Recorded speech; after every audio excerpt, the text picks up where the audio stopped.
I'm amazed that like any of you are sitting upright after this movie, because I was like a puddle on the floor when I saw it. Other people blew me away. It's such a special movie. I'm so happy you all got to see it, and I'm so excited to be here with Molly Shannon, who is so wonderful in this movie. Welcome, Molly.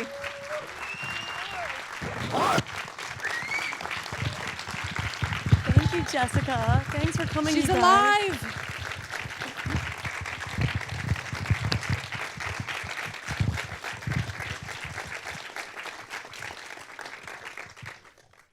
I have to say, it's not often you see a performance that really kind of floors you. And like I think that when I watched you in this movie, and I imagine everyone here feels the same way, it's one of those performances that really kind of stops you, dead in your tracks, and you sort of have to kind of recalibrate and get your bearings, because it's so raw and beautiful. And so first, congratulations on that. Thank you so much.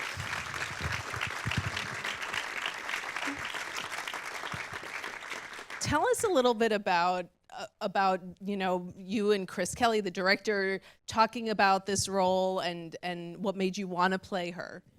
I just felt, Chris Kelly's currently the co-head writer of Saturday Night Live, so he's a big Saturday Night Live writer. Are you familiar with that show? Yeah, that little show, that little comedy. And but he really is responsible for some of the biggest, funniest sketches, like the Adele sketch, and he's really humble. I think he's only about 31, and this is his first screenplay and also his directorial debut. And I was saying to Chris that it's so brave that he wrote such a vulnerable comedy, a vulnerable, emotional, dramatic comedy, I guess, because I think there's a lot of comedy writers that wouldn't be in that position that have not been so brave to write such, as a first movie. I was like, this is like a force. He's a real force to be reckoned with. So I just felt so lucky to be offered the part. I read it in my bedroom, and I found the script breathtaking. I think the line when the mother says, he says, I want to take you around the world, my son. And she says, I get to see my whole world at dinner tonight.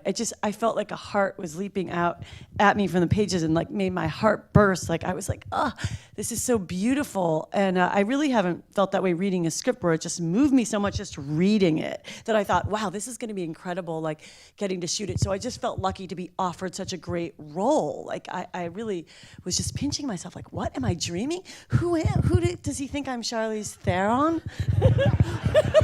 Did he get the right girl? Yeah, okay. He totally did, right?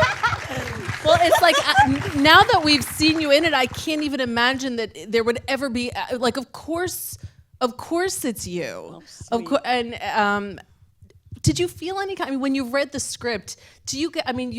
You've been so successful in the industry for so many years, but do you? And this is a room of actors, and I'm sure everyone has oh, can I do this? Did you have that moment of can I play this? I did. I definitely did. I went to a friend's house, and she said to me, she was like, "Whoa, you're playing a woman who gets cancer. You better hire a coach." And I was like, should I? And I was in a panic, Charlize Theron would definitely hire a coach, So, no, I'm kidding. I have to stop making jokes.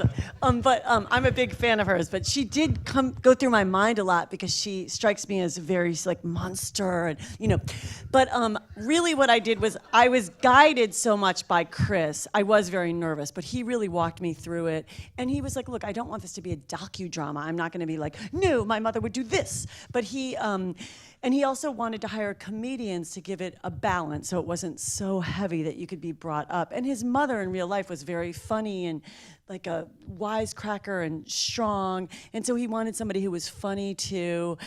So I think that Chris really guided me. And then I also spoke to his mom's best friend on the phone, this woman named Bonnie. I talked to her for hours just to get a sense of his mother's values and what she thought about the cancer. And then in real life, I lost my own mom when I was 4 in a car accident. And so of course I pull on my own history and think about that in a deep way. Yeah. Yeah, I think I also lost my father, and I think people who have lost, there's that kind of, as emotional as it is, I think when you watch that, when you've lost, even if not a parent, but someone in your life who you've loved, and you see the like the gradual losses in someone's life is very, it was very intense. Yeah, it was so intense, and I think it's not fair that her life was cut short, and I love how complicated, this period of time is. It's like, it's not just one thing. It's like sometimes she's angry, sometimes she's sad. It's complicated. She's in between her husband and the son, and the husband doesn't really accept the son's sexuality, and she feels a little torn. And it's just so beautiful and complicated and rich and sad and angry. It has all these different emotional levels, and I think Chris did such a good job writing it. So I just wanted to serve the material. When you're playing someone, a real person, especially as written by her son, as directed by her son, I imagine there's an additional pressure because on some level you want to do right by this woman who, was clearly, so important, to her child. And on the other hand, you have to create your own character. So can you talk about that a little bit, finding that? Yeah, well, he's just such a nice person. He's really just so special, and it was definitely emotional on set. He was, he would definitely shoot scenes, and he'd be like, cut, and he would cry. It was very moving shooting it. Like, I really never had an experience like that. And then Naomi and Adam Scott are our producers. They were amazing. So Chris just made me feel so comfortable. I truly, genuinely like him. We met for the first time for coffee, and we just talked for hours. He's just really smart and funny and really humble and very organized. And so I didn't feel awkward at all. He made me feel so comfortable. And any questions I asked, and he's just wanted me to find it my own way. He's very, kind of hands off, and he would just guide me when I needed him, but he wanted me to do it in my own way. So it was just, but that's a really good question, because I have on other movies, sometimes I get shy, like if the writers show up, because I think, if I kind of fiddle with the line a little, are they going to be upset? Because sometimes I do that. I'll massage the line a little to make it sound a little more natural, but some writers are very no, you got that wrong. That's so you have to be careful. But Chris, I never felt that way.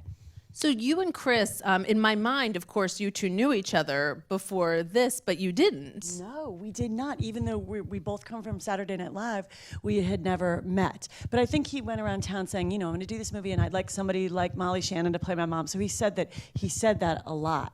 Has Lauren been like, I birthed you both? Yes, he is very much like, he came to the premiere and he was so proud of us, and I'm going to see him for dinner tonight. So we're still very close. Yeah. How about you and Jesse Plemons, who's so wonderful? Also, how did the two of you did you spend time together before? I mean, I know that different actors like to work in a different way as far as, having an intimacy that can come across on screen, to kind of build that before you shoot. But how did you guys do that? It was really quick. The whole movie was shot in 20 days. Isn't that unbelievable? Wow. And so we didn't have that much time. The movie got their financing really quickly as the summer was beginning. And then Jesse and I just met for coffee once and just talked for 2 hours. And he is just amazing. And so really we didn't have that much time. And then the first day of shooting was that intimate scene in bed where I say, I'm so sorry I was mean to you when you came out, and we're crying. And that was the day one of shooting. And I was like, this is what I love about acting, And then also Jesse Plemons is just so talented, and he reminds me of Philip Seymour Hoffman. I mean, he's just amazing, and he really gets into the character so much that you almost think he's that person, but he's actually a really rugged guy. But he really formed a character, and he stays in that character all day long, all the time. And both Chris and I, when shooting was done, we were like, oh my God, he seems like a completely different person. So, but when we were shooting too, I just am in such awe of his talent that I did ask him, I was like, Jesse, do I seem like a professional actress? And he was like, yes, you do. He thought it was so funny. Because he seems so acting in school, super professional. So I just wanted to make sure. Love you so much. You mentioned that you talked to Bonnie, to Chris's mom's friend and everything. Mm-hmm. What else did you do? I mean, how did you prepare for this when it's so intense and thankfully not something you could draw on from your personal experience? How did I prepare? Well, in real life, I did lose a very good mom friend to cancer, and so I was with her a lot.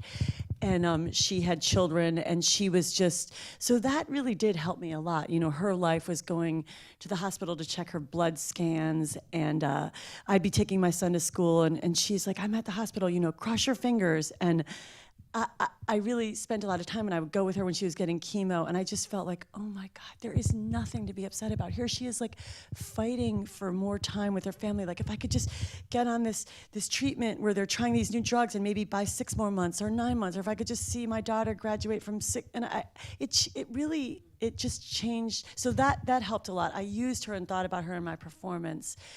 And then, of course, Chris's mom talking to his friend about what she thought about her illness and her family. And I mean, I really thoroughly investigated all that through Chris, his mom, my friend.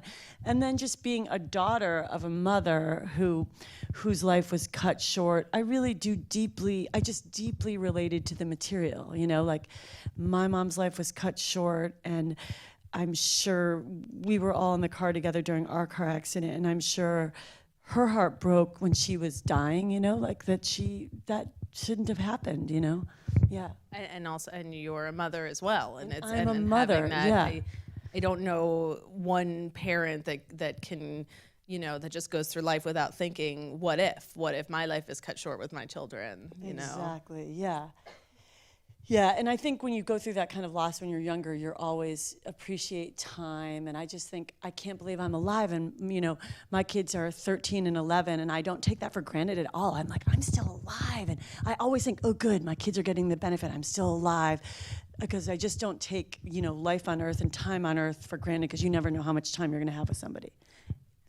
One of the amazing things about your performance also is that though there are moments of, like, such profound and deep pain, there are also moments of, like, levity and humor, and, you know, I am sure that is, you know, in the script and how Chris wrote it and directed it also. But talk to me about, like, with you, because I thought it was such a, I think people are so scared sometimes to even act dying or act cancer, you know, and yet there are these moments, and, you know, that she's just so alive and so funny and so, like, fuck you world, and that are wonderful. Yeah, well, I think that, let's see, I think Chris did such a good job of writing, you know, like the pot smoking scene, like he'd put kind of a heavy scene and then bring it back up, and he did such a good job of balancing that. But wait, I forgot your questions. Just about, like, what it was like bringing humor to this character also, what, you know, and how much, and how do you kind of, you know, what's the right amount of humor to bring, or what's, you know, how little, or. Yeah, well, Chris really helped me with that. So for example, that pot smoking scene, we shot at like 4:00 in the morning. I was coming down with a cold in real life, and we got to improvise, and he just kept the camera running, and I was like, you know, he would let me go crazy and do handstands and run around, and, you know, and then he tailored it and, like, said, you know, kind of let me find it really slowly. But he really let me play around with it as a comedian, like do silly things and add lines and be silly and, you know, fiddle around with the material. So he gave me the freedom to do that, and then he edits it the way he wants to edit it. Like, obviously she wasn't strong enough to do a handstand, you know, but he let me find my way performing it, just letting the camera roll. Mm-hmm. And then he's just really into comedy, so he hired these amazing comedians that really just know their business, and I don't know. I just think he's amazing at that. I didn't have to think about that too much, because I think she's a funny person and she's strong and she had all different kinds of feelings. So I didn't really think about that too much, like how to make her funny. I just thought she's a strong, smart woman who's like, oh no, I can't believe this is happening. You know. Is that how you, when you're finding a character that you're playing, whether in this movie or something else, like, do you kind of crave that, like being able to improvise a lot and just to sort of find a character that way? I do. I do really think that helps. You can't always do that, because if it's somebody else doesn't like that, you know, I always try to be respectful to the person that I'm with. But if the other people are okay with that, and if the director's okay with that, I do like to fiddle around with it a little to kind of find it. Not to sound too actory or anything, but it does really help to kind of, I could do it over and over and over again, this way and that way and this way and that way, to kind of find it. And so to have that freedom, I do like that. But some people might not like that. So it just depends on who I'm working with and being respectful to my other performer. Yeah, I think it's really interesting because I think there are some actors who also like really need to find the role on their own and just to kind of have that solitary experience. And then it's just kind of interesting. And maybe it's because like you know, when you were younger, like you were kind of working as a team and, and improvising a lot to be able to kind of have that working off someone else's energy too and just finding a character, in a group. Laura Dern gave me great advice when we were shooting in Light, and she's like, all you can really do is show up and be in the moment, like really be present. And I'm like, that is like the simplest, best acting advice. So I do think about that a lot. Like I think when you're not thinking about yourself and you can just focus on the other person. And I went to NYU Drama School and we studied with David Mamet, and we used to do the repetition where you do scenes where you just do exercises where you're focused on the other person, like, oh, you're holding your hand like that. And then they go, I'm holding my hand like that. You look serious. I look serious. And you just focus on the other person. So I do try to think about those exercises and that and not think about myself. Does that make sense? Yeah. I don't like to think about, and I think comedy is really good too, because doing comedy characters, I never cared about what I looked like. I didn't care if I looked bad or because it was the character, so it frees you up in a certain way than when you're just an ingenue where you may be worried about how you look, or do I look older? What does my neck look like?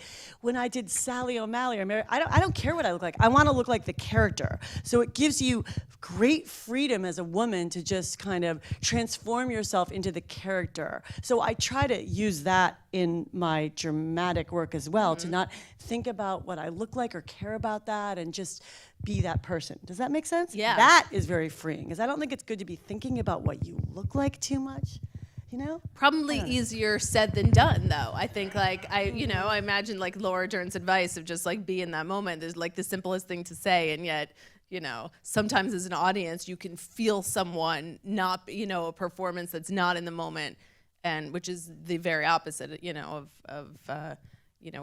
very much felt watching you like you were completely, in that character. But it's funny, I was going to say, when I do play closer to myself, I think I'm more critical, like, of how I look. So I like playing somebody else, because then I don't think about that else, just that character.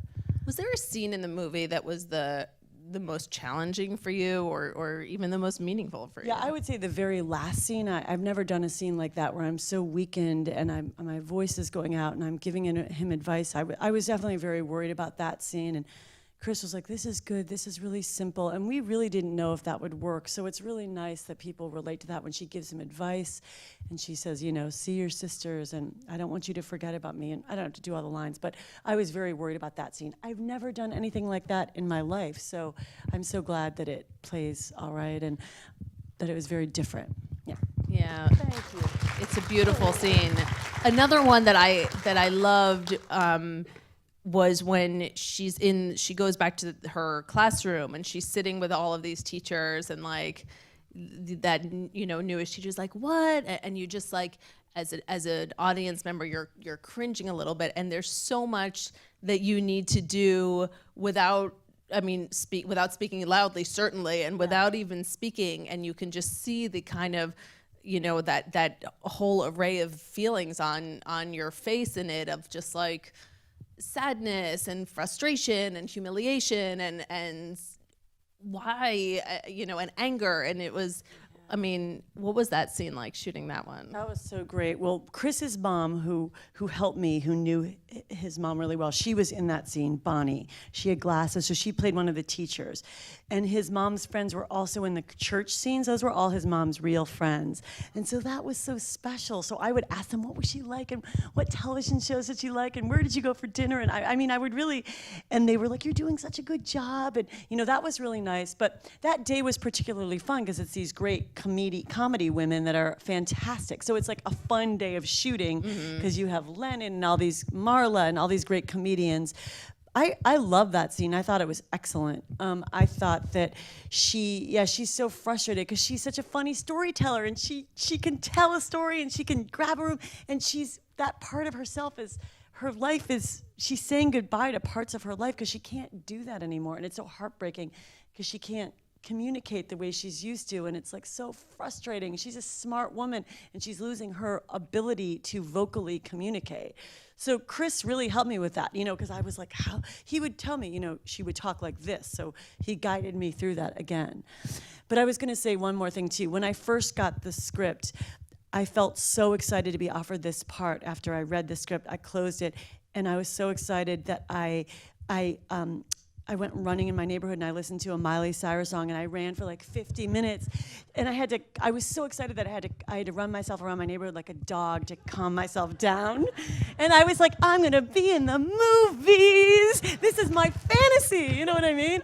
This is the greatest. This is everything I dreamt about at acting school, like when I used to go to NYU and go up in these buildings and drink coffee and talk about scenes. I was like, this is it, baby, Well, it's so funny because I think and I think you're like a you're a classically trained actor, and people then knew you as like comedian and just like characters and big comedy. Yeah. And here you had studied acting, and it's so, I love that you're getting, that there are even more chances now to do, I love seeing you in this, and Enlightened, there's so many other things, Divorce coming up this Sunday, that's not as heavy,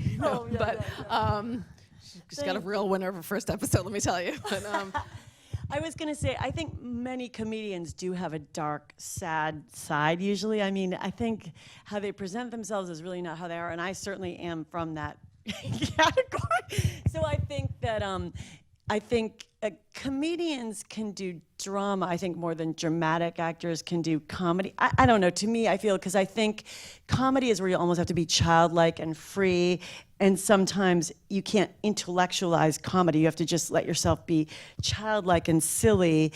So, I don't know, I just, I think that many comedians have kind of a dark past. I don't know. What That's was all it I have to like? say. You said you shot this movie in a month or so? Shot it in 20 days. 20 days. Mm-hmm. How was it when you leave that character, when she leaves you? I know some people can kind of just it's done, that you kind of put a bubble around it and it's gone, and then sometimes, this movie stayed with me for so many days after I saw it. I have to imagine this character stayed with you. Yeah, I think when it's a big emotional scene, I definitely get really wanting to be in the moment and stuff, but then I am happy when it's over and I'm like, oh good, I did it. I don't necessarily have to stay in that place the whole day or something. I don't do that. And we would kind of jump all over the place. So I still think about Chris's mom a lot, and I did say, did she say that stuff? Your mom's like Emily Dickinson. She says the most beautiful things. And I don't know, I just think it's so cool that he can, he because of how he felt about her and the simple way he extends himself and then writes this beautiful movie where her spirit still lives. And he's not the kind of thinker like me. He doesn't really believe in that stuff, but I do. And I feel I don't know, I just thought about her and my mom and my kids. I just think about that all the time. Yeah, so I do still think about it. We have a question from someone in the audience who wanted to know, what was the biggest lesson that you took away from this movie? Let me see here.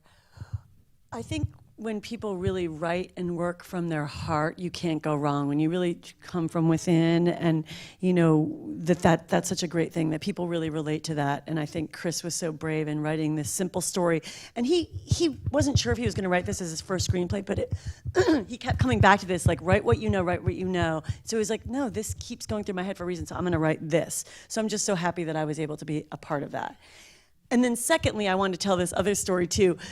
Chris is so good. The kid that played JJ Tota, who plays Justin, originally that part was supposed to be a kid from Thailand. It was based on a real, a kid who lived with his friend's family, a foreign exchange student, or I guess they had adopted him, yeah.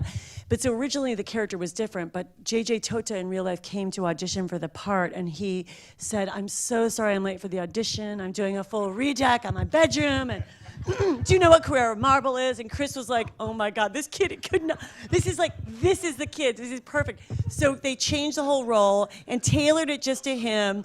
And then Chris took him out for lunch and was like, just talked to him, he was like, I have to write everything down, and like flies out of his mouth because this is just so brilliant. So I think that takes a very skilled kind of comedy writer director to be able to like adapt like that and use people for what they do best. And that's a very skilled, high level comedy writer director, you know. So Did you watch the movie back? I mean, I'm sure you've seen it before, but did you was there a moment where you're like, I'm good, damn, like I did that well? That's so sweet. Well, you know what? I really do enjoy it because I feel like I worked so hard for this. Like I was, you know, really struggled in Hollywood for a long time, and I worked in restaurants for a long time, and you know, I was broke a lot, and I worked so hard, but I did always have like a positive attitude. And even when I was struggling, I remember there was a kid that I went to drama school with, and his name was Angel, and this was like years ago, and he got a part on Charles in Charge, and I didn't, and I was like, how come Angel gets a part on Charles in Charge, and I'm like, I'm struggling, and I'm broke, and I'm renting a wreck, and I have no money and I cried, and I went down around the block in North Hollywood where I lived, and I was like, God, why? You know, but I thought to myself, you know what? At least I'm out here in Los Angeles pursuing what I want. I'm trying. And I saw that a lot of people have moved back home and they weren't really going for what they wanted. And I was like, you know what? This is a meaningful life. And even if I go for what I want and die trying, this is a good, dignified life. If you have work that gives you meaning, it doesn't matter if you make it or don't make it. I was like, this is really good, just the journey. So I feel like I've always had that kind of attitude of like, just enjoy the process. And I really do think about that, and I've slowly always reminded myself of that, because I see people at top levels feeling still miserable and full of fear and feeling like, oh, I'm only as good as my last movie. And I'm like, oh my God, like I'm so sick of that. I want to enjoy life, and life is such a gift, and it's so good to be joyful and like work at that and think about not going toward those old patterns, but go toward people who want to work with you and go toward the love. Like I do try to practice that. Well, Yeah. Yes, I mean, like a good life lesson in acting and in every day. Molly Shannon, you're really so wonderful. I hope to see you winning awards right and left this coming year. So I want to thank you so much, and thank you everyone for coming to see this extraordinary movie and acting. Q&A. Thanks, you guys.